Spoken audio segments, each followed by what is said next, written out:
De sur a norte, conectando toda una región. Desde Ecuador, Chile, Bolivia, Colombia, Argentina y Perú. Somos Voces Interculturales. Diálogo y opinión joven desde el sur.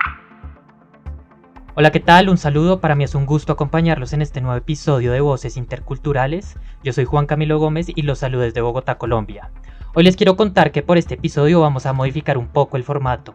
Hoy tenemos a dos invitadas muy especiales para hablar un tema de coyuntura importante y es el de la migración en el continente americano.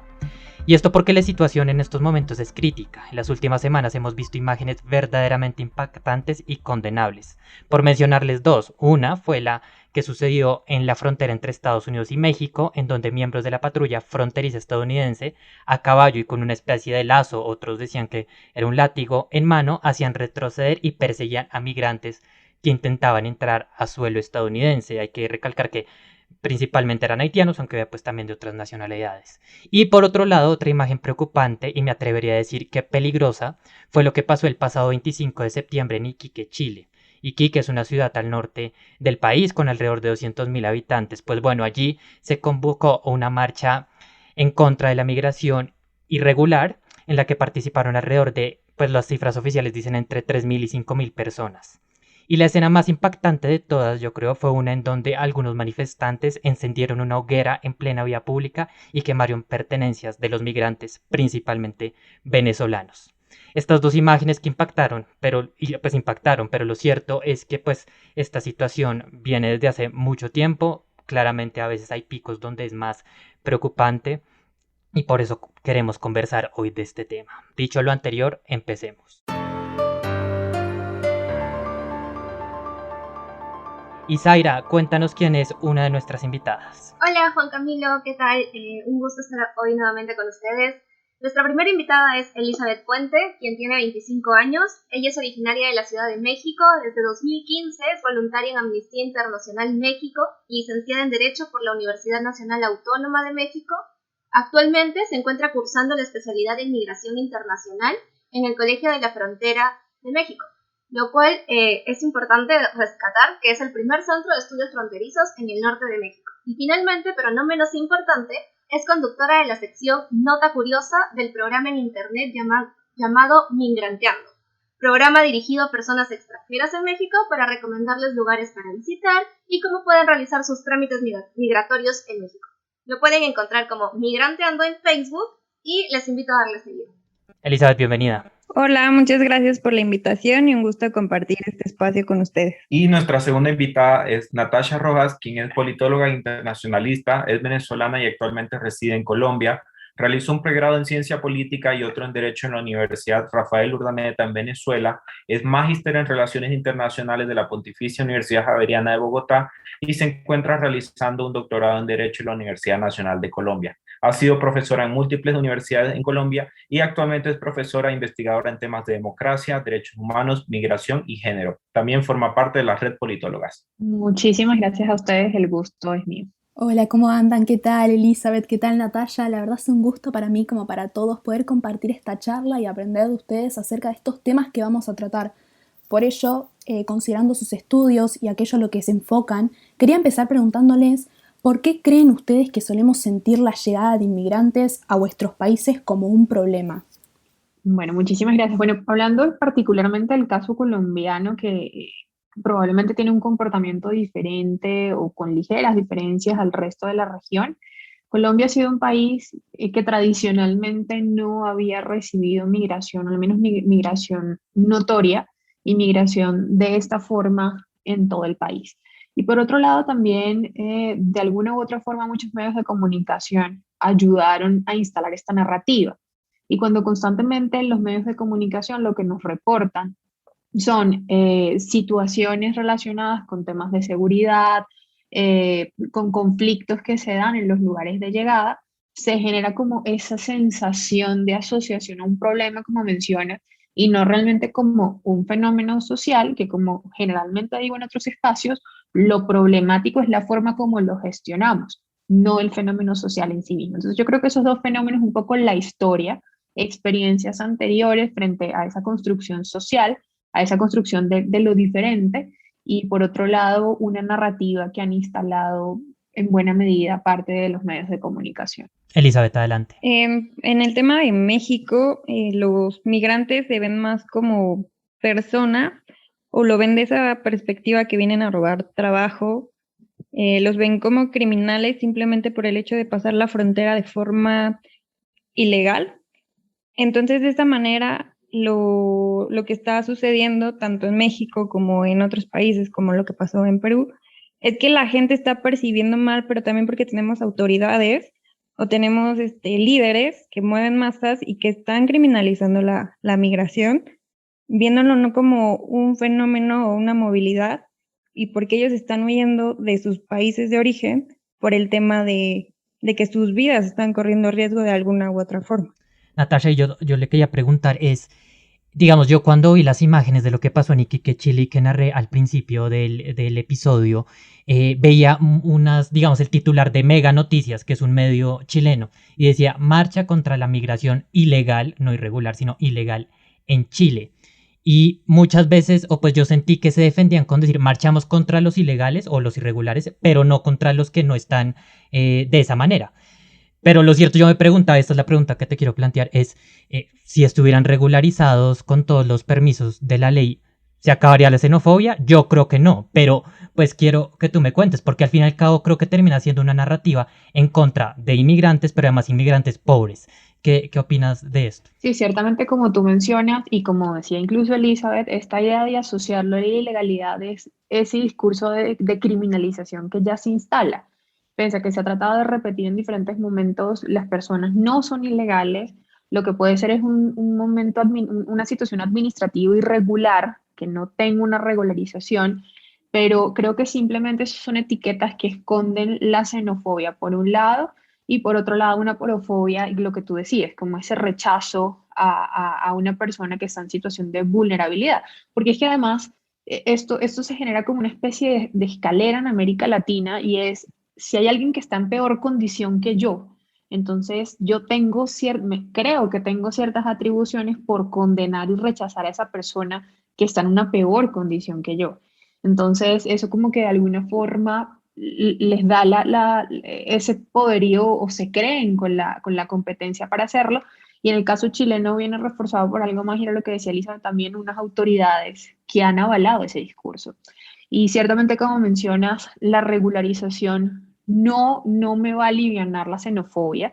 De hecho, digamos, resolver el vínculo jurídico es solo un paso, pero eso no me resuelve la integración. Y creo que eso es un problema de la gestión migratoria en América Latina. Creemos que dar un documento me resuelve todos los problemas de fondo, lo cual es completamente falso. Yo incluso a veces en redes sociales he recibido comentarios xenófobos pese a mi condición, pese a que creo que tuve una migración privilegiada en unas condiciones privilegiadas. Eso me demuestra que claramente resolver una situación administrativa no va a resolver la situación de fondo en temas de integración y en temas de xenofobia. Sí, me parece muy interesante esto que plantea Elizabeth y también Natasha frente a asociar la migración con delincuencia. Y entonces me gustaría preguntarle a Elizabeth, lo que estamos viendo es un auge de un discurso securitizador de la migración, asociando la seguridad nacional con la migración. Entonces mi pregunta es, ¿cómo explicamos esta estrategia discursiva por parte de autoridades para afrontar la llegada de migrantes? El discurso que están tomando en este caso las autoridades, por ejemplo en el caso de Chile o de Perú, inclusive de México, empieza a tomar un tono político. ¿Por qué político? En el caso de Chile, por ejemplo con José Antonio Kast, ¿qué está haciendo? Está haciendo la misma estrategia que en su tiempo Trump hizo con su campaña, y de esa forma pues movió a mucha gente que está en contra de los migrantes. Entonces con eso están favoreciendo un voto a favor de ellos para que su política empiece a mejorar para ellos. ¿Qué es lo que tenemos que ver en este tipo de casos? Que los políticos están criminalizando desde un principio y que deberíamos de cambiar más las políticas migratorias, no tanto restrictivas, sino que sean más humanizantes, para que podamos integrar a esos migrantes que al final del día ya los tenemos en todos los países, en Sudamérica y en el caso de México ya los tenemos aquí. Ahora hay que ver cómo resolver el tema, cómo los podemos ayudar para quitar tanto la xenofobia o poder cambiar el chip que traen las personas que están en el país destino, que no los vean como alguien ajeno, como alguien que viene a quitarles algo, sino que nos pueden aportar algo. Sí, oiga, Natasha, mira, yo quería preguntarte justo a raíz de lo que comentaba Elizabeth. Entonces, ¿es por qué candidatos o autoridades políticas creen que el transmitir un discurso xenófobo es una estrategia para conseguir votos a favor de su campaña? Bueno, creo que eso es supremamente importante porque aquí es donde nos paramos en uno de los puntos más sensibles, que es la responsabilidad de la institucionalidad. Y en temas de gestión migratoria, estoy convencida que hay una doble responsabilidad, una responsabilidad por parte de las instituciones y una responsabilidad de nosotros como sociedad. Pero por supuesto, la que marca o genera mayor transformación, ya sea positiva o negativa, es la institucional. Y ciertamente sí genera los resultados que están esperando anclarse a este tipo de discursos. En el caso colombiano lo vimos en las elecciones pasadas y seguramente lo veremos con mayor énfasis para las siguientes elecciones, y así pasa en prácticamente todo el continente. Cada vez que se emiten discursos con tintes ya sea directos o indirectos de xenofobia, generalmente tienen mayor aceptación en la sociedad receptora. Y esto es por dos razones. Por un lado, es posicionar un tema como si fuese un problema, y eso hace que en la escala de importancia empiecen a descender otros problemas. Si yo digo en mis discursos que el tema de seguridad viene asociado a una migración irregular o a la llegada de inmigrantes, pues yo empiezo a minimizar otros factores que tienen que ver, como lo que ha pasado a nivel Latinoamérica, que es parte de los indicadores de seguridad han empeorado producto de las condiciones o como consecuencia de las medidas restrictivas que se tomaron durante el COVID. Pero eso yo lo invisibilizo porque apunto a un responsable. Es mucho más fácil que la gente genere esa empatía cuando el responsable es un externo, cuando el responsable no es con el que yo siento esa empatía o siento esa afinidad que puede ser mi vecino, sino viene de afuera. Y es buscar ese factor externo. Y lo tercero es cuando yo priorizo a través de mi discurso ese problema, yo ofrezco inmediatamente la solución, porque si lo que notan en los discursos es, uno, apuntan a la migración como si fuese el causante de todos los problemas, e inmediatamente proponen una solución y acciones que sí son posibles ejecutarlas en el corto plazo, como perseguir migrantes, como el caso de Perú que tú debes conocer, donde crearon como estas brigadas especiales que han tratado de emular en el caso de Bogotá. Entonces, eso también puede generar la falsa sensación de la ciudadanía de me está diciendo que hay un problema, yo me identifico con ese problema, pero me está brindando una solución. Algo que no pasa generalmente con el resto de problemas de la agenda. Entonces, es un tema que es súper fácil de gestionar a nivel político y no requiere mayor esfuerzo para que la ciudadanía se identifique con los discursos de odio, lamentablemente. Elizabeth, yo te quería preguntar, ¿por qué en México hay un presidente como Andrés Manuel López Obrador que muchos tildan de populista? Y quiero saber cómo ha sido el tema migratorio, cómo lo ha manejado él, porque lo cierto es que los diferentes gobiernos, precisamente en México, han padecido diferentes olas migratorias, no es al único que le ha pasado. Pero ¿cómo ha manejado él? ¿Ha mejorado algo? ¿O a comparación de, no sé, Enrique Peña Nieto o Felipe Calderón, está igual o peor? ¿Cómo lo ves, sobre todo en este momento, pues que hay una ola grande de migrantes? Cuando él llegó en su sexenio, que entró al poder, él llegó con un discurso muy abierto, inclusive en muchos medios de comunicación salió diciendo, ok, vengan todos los que quieran venir, nosotros les vamos a dar trabajo, les vamos a dar visa, por razones humanitarias, y aquí van a tener todo. La realidad es que no se pudo porque Estados Unidos de alguna u otra forma empezó a presionar. Se dieron cuenta que por más que tuvieran aquí a los migrantes, no había forma o no hay una forma que el gobierno ha establecido para poder emplear a todas estas personas. Entonces, actualmente, ahorita, después de esos años que ha estado en el poder, te puedo decir que no ha habido mucha mejoría. Al contrario, ha sido más restrictivo. Ahorita te puedo decir que todos los que están en el Instituto Nacional de Migración, cada estado de acá de la República tiene un titular. La mayoría de titulares son exmilitares.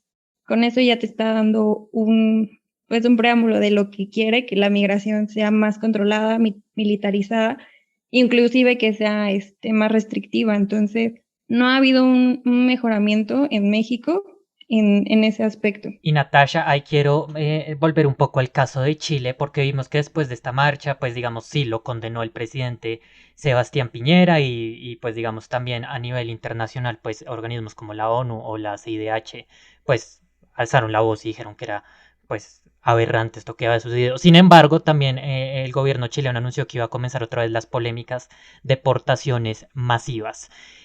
¿Cómo ves esto? ¿Crees que tenga futuro? Porque de hecho en un momento estas se habían suspendido por cuenta de la justicia chilena, pero ¿crees que ahora con lo que sucedió ya vayan a tener vía libre o en algún momento crees que vayan a volverlas a suspender? No, no creo que la situación vaya a cambiar y lo que vemos a nivel, al menos de la región, como la mayoría de los gobiernos que están recibiendo la mayor parte de la migración proveniente de Venezuela, están pidiendo recursos de cooperación internacional para poderlo gestionar. Vemos en muchos casos como este doble discurso. Entonces, hacia afuera hay un discurso de respeto de los derechos humanos y diciendo, hago lo que puedo, no tengo más recursos, la institucionalidad no me da para más, trato de condenar acciones xenófobas, pero hacia adentro las acciones son completamente diferentes. Y eso es lo que ve la población. Y de hecho, eso era lo que decía al principio. Lo que ocurre aquí no es un hecho aislado, es un hecho donde la ciudadanía siente que tiene respaldo de la institucionalidad. Es como si yo estoy ayudando a esos procesos de esas deportaciones que se dieron. Es que esto no fue desconectado. El día que eso sucedió, que les quemaron todos sus enseres y que los sacaron de ese lugar, 2 días antes ya se habían reiniciado las deportaciones masivas.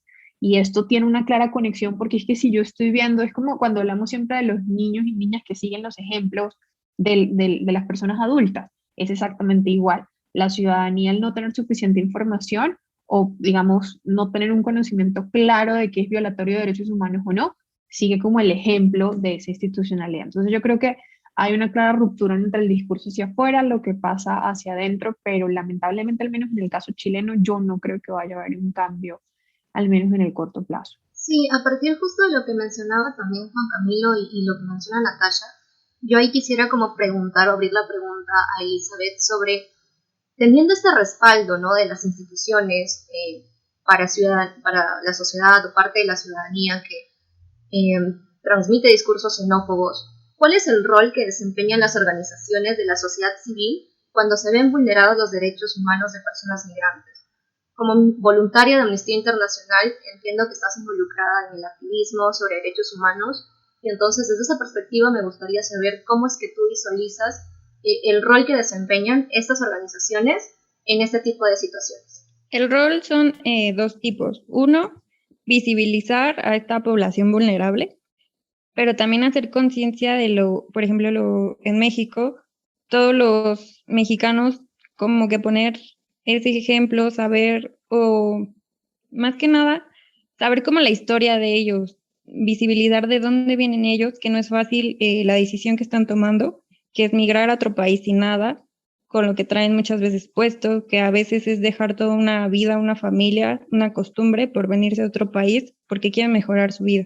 Ese sería como una parte, y la otra parte sería ese asesoramiento y acompañamiento a los migrantes y visibilizarlos en las instituciones para que no sean criminalizados, para que no se les violen sus derechos humanos, es dar un acompañamiento, pero es tan grande ya este grupo vulnerable que a veces las organizaciones ya no se dan abasto, no solo Amnistía Internacional, sino muchas otras organizaciones de la sociedad civil que tratan de ayudar de una u otra forma con pocos recursos.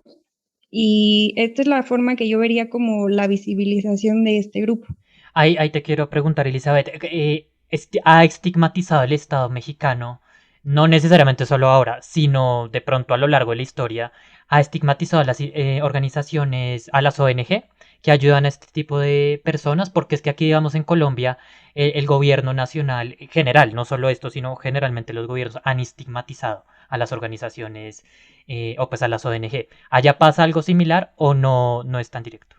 Aquí en gobiernos pasados no había tanto estigmatización y también por otra parte les daban un apoyo económico. Este apoyo a raíz de que entró este nuevo presidente con el tema de reducción de gastos, se le quitó todo este apoyo a estas organizaciones. Ya no es tan fácil, entonces estos tienen que ver por su propio, sacar dinero de donaciones o de otro tipo. Y la mayoría de organizaciones acá en México sobre el tema migrantes sí es, por ejemplo, grandes como Amnistía Internacional, Sin Fronteras, pero la mayoría es religiosas, son las que más ayudan a este tipo de, tanto en la frontera norte como en la frontera sur, en su mayoría son de este tipo. Bueno, la verdad es muy interesante todo lo que dicen y muy bueno para reflexionar. Y ahora me gustaría preguntarle a Natalia algo un poco más abarcativo, y es que si hoy en día se puede considerar uno de los momentos de mayores migraciones. ¿Y por qué pregunto esto?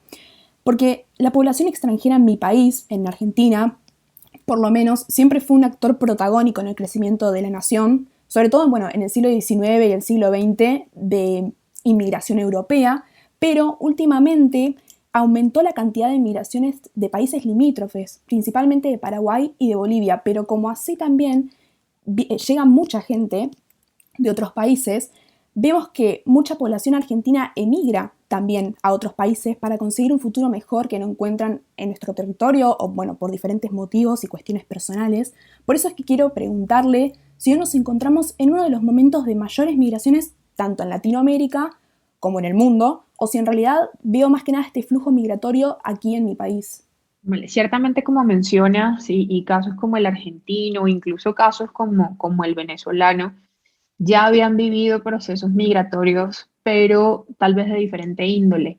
Y creo que lo llamativo en este momento, más que la cantidad, que ciertamente hoy en día el porcentaje de personas que viven fuera de su país de origen es un porcentaje que sigue creciendo, es cuestionarnos, uno, las características de esa población, de esa migración; dos, las formas de recepción, que creo que se han sufrido unos cambios profundos; y tres, replantearnos las mismas estructuras y las mismas instituciones en ese proceso de recepción migratoria. Porque, por ejemplo, en el caso venezolano, en el mismo caso argentino, los casos que tú mencionas, anteriormente incluso habían estímulos para la migración. Entonces era una migración que no necesariamente era una migración ordenada, que digamos que si ven un poco la estructura del sistema internacional con el último pacto de la migración, era estimular la migración ordenada y segura, y tenemos que entender que cuando una persona, como decía Elizabeth hace un momento, migra prácticamente con lo que tiene puesto, yo no puedo venir a decirle que por favor se espere que nosotros generemos un proceso seguro y que cuando yo le avise puedo migrar. Creo que al contrario, son las instituciones las que tienen que adaptarse y dar respuesta. Y creo que ese es el gran cambio que se da en este momento y el gran cambio que estamos viviendo. Por supuesto, como decía, acompañado en términos cuantitativos del flujo migratorio, pero creo que en términos cualitativos del flujo migratorio, lo que tú mencionas, migración de países vecinos, pero todos los países en la región están sufriendo un fenómeno, como mencionaba. Está llegando migración, pero también sigue saliendo. Entonces, ¿cómo gestiono uno de forma responsable quienes llegan? Pero también una cosa que se nos olvida, y es la responsabilidad que tienen también los países emisores. Y que hoy en día entendemos que el Estado a mí me debe acompañar donde quiera que yo vaya. Y tienen brazos políticos, administrativos para acompañarme, como las misiones consulares, que en el caso, por ejemplo, de la migración venezolana, es un brazo completamente inexistente. Y también le asignamos todo el peso a los países receptores. Y esto es algo que ahí es donde estamos fallando profundamente, y por eso vemos los problemas que estamos viendo. Gracias. Natalia, me gustaría seguir explorando un poquito más de este tema de la regularización, y es que estamos viendo en la región como dos dimensiones distintas. Por un lado, países que están poniendo más barreras burocráticas para la migración legal, con el pedido de visas, por ejemplo, para ciudadanos venezolanos, que cumplir con los requisitos que se solicitan en muchos casos es imposible. Y por otro lado, vemos iniciativas como la de Colombia con el Estatuto de Protección Temporal. También, por ejemplo, en Ecuador, Guillermo Lasso ha anunciado una iniciativa para regularizar con alrededor de 400.000 migrantes venezolanos. Entonces, ¿cuál es tu posición frente a esto? Bueno, creo que, como decía al inicio, la regularización es fundamental, porque me otorga medianamente algo de seguridad. No me otorga derechos, y yo siempre corrijo eso, no me otorga derechos, sino me está reconociendo los derechos que yo tengo. Da la posibilidad, como muchas veces trato de convencer a las sociedades receptoras que son tan resistentes, les digo, miren, esto es muy sencillo, cuando yo reconozco derechos, yo también puedo exigir deberes. a esa población que se integra, pero sin caer en la trampa que la regularización me va a resolver los problemas. La regularización no me resuelve situaciones de vulnerabilidad, no me resuelve, por ejemplo, en Colombia se dio esa discusión con mujeres que estaban siendo explotadas sexualmente. Entonces sale una sentencia supremamente polémica, que esto no tiene nada que ver con posiciones abolicionistas o que lo permitan, ni con apreciaciones morales, sino que en ese caso se habló de unas mujeres que trabajaban en un establecimiento que se iba a cerrar y bueno, había toda una condición de migración y se les dice, bueno, tenemos que reconocer la condición como si fuese cualquier otro trabajador, pero eso tiene unos peligros de fondo porque yo no estoy revisando las condiciones de vulnerabilidad. Entonces creo que es un primer paso, es importante reconocer, saber, poder tener también un censo claro de quiénes son las personas, pero para brindarles protección y con siguientes pasos y que la regularización no sea el fin o no sea el único objetivo, sino sea un paso más dentro del proceso de la gestión migratoria. Elizabeth y Natasha tocó un punto interesante y son las mujeres. Y pues digamos, ustedes dos, nuestras invitadas son mujeres. Quiero saber cómo abordan, y después también le paso la pregunta a Natasha, el tema de enfoque diferencial pues ustedes desde Amnistía Internacional, obviamente no los gobiernos, pero ustedes desde Amnistía Internacional para atender a las inmigrantes, porque pues ciertamente a las mujeres, pues por estar en estados muy machistas y en sociedades muy machistas, pues no sé si esto sea un buen término decir, pero les va peor, porque muchas veces las abusan sexualmente en su trayectoria. El otro día leía en la BBC que el paso por Centroamérica es tenaz, los coyotes abusan de ellas, además van con hijos. Entonces, ¿cómo ustedes tienen algún enfoque diferencial para atender a las mujeres? En el tema, por ejemplo, debemos entender que la migración ha cambiado. El perfil migratorio, antes los que migraban eran puros hombres. De unos años para acá, los que empezaron a migrar fueron jefas de familia, mujeres, inclusive con sus propios hijos. La atención que se les debe dar es mayor porque al ser un grupo vulnerable, se tiene que dar mayores atenciones. Debemos entender que ellas no van a parar de migrar. Ellos simplemente van a buscar el cómo sí se va a poder. Y muchas veces este camino es más difícil. Por ejemplo, en México pasan por la bestia. Muchas veces las mujeres migrantes se toman mejor sus pastillas anticonceptivas porque saben que en el trayecto van a sufrir de abusos. La verdad es que esto es una realidad de años, que ya inclusive gente que ha pasado varias veces lo ve. Tienen que visibilizar a ese tipo de migración que ya no es solamente los hombres, ya son familias completas, niños, menores, pequeños, inclusive menores no acompañados. Y se tiene que dar esta visibilidad de que cómo poder, por ejemplo, en el caso de regularizar o dar permisos para que puedan llegar a otro tipo a la frontera, sin que ellos corran peligro y ponerse más en vulnerabilidad con coyotes, con personas que inclusive están metidos en trata de blancas y todo este tipo de cosas. Natasha, sí, su opinión frente a este tema. Más allá, pues yo la pregunta de Elizabeth iría precisamente al tema de las ONG, cómo los acompañan, etcétera. Pero en el caso de la política pública, de pronto centrémonos en caso de Colombia frente a migrantes venezolanos.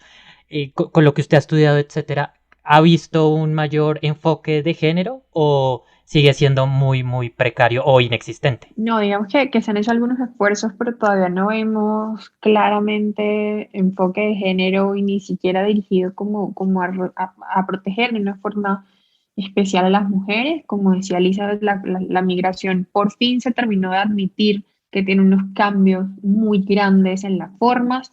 Incluso a nivel internacional no hemos actualizado los marcos para analizar los temas de migración. De los pocos instrumentos internacionales que tenemos en temas migratorios, es un instrumento dedicado para la protección de los trabajadores migrantes y de sus familias. Y a pesar de que no hace la alusión que sean hombres, si uno lee el instrumento en su totalidad, se da cuenta que está dirigido es al migrante hombre, que era migrante económico, y los derechos de reunificación familiar. Y digamos que el hecho de ser migrante se une con otras condiciones y además la mayoría de las mujeres migrantes van a sufrir los problemas ya de base o estructurales que hay en las sociedades receptores.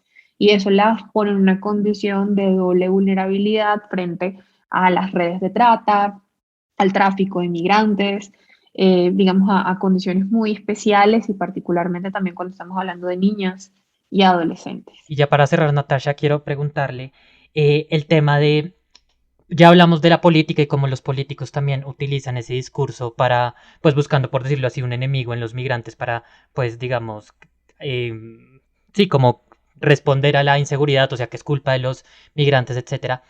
Pero yo quiero preguntarle, ¿qué le suscita a usted la imagen, o pues lo que conocimos de que Keiko Fujimori en Perú y otros partidos de derecha se reunieron con Vox, un partido español populista, anti-inmigrante, y también como José Antonio Cast, un candidato presidencial en Chile que va en unas encuestas en tercer lugar, en otros en cuarto, tiene un discurso abiertamente inmigrante, que de hecho dice, yo si llego a la presidencia, la idea es poner un puesto fronterizo en donde les demos comida, alimentos para su posterior expulsión definitiva.